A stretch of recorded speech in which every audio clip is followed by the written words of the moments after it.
This is a test of the NOAA radio warning alarm device and emergency alert system.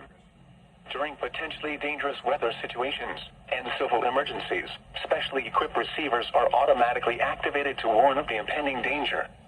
A test of these receivers is conducted every Wednesday between 11 a.m. and noon, weather permitting.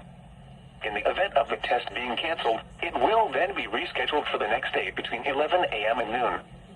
This is NOAA Weather Radio Station WXK62 operating 24 hours a day on the frequency of 162.40 megahertz, with transmitting facilities in Humphreys County. This broadcast originates from the National Weather Service office located near Nashville.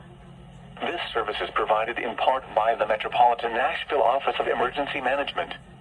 Repeating, this has been a test of the NOAA Weather Radio warning alarm device. During potentially dangerous weather situations, specially equipped receivers are automatically activated to warn of impending danger.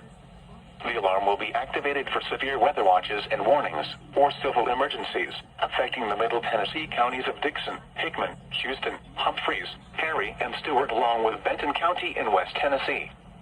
This concludes the test of the NOAA Weather Radio warning alarm device and emergency alert system. We now return you to regular programming.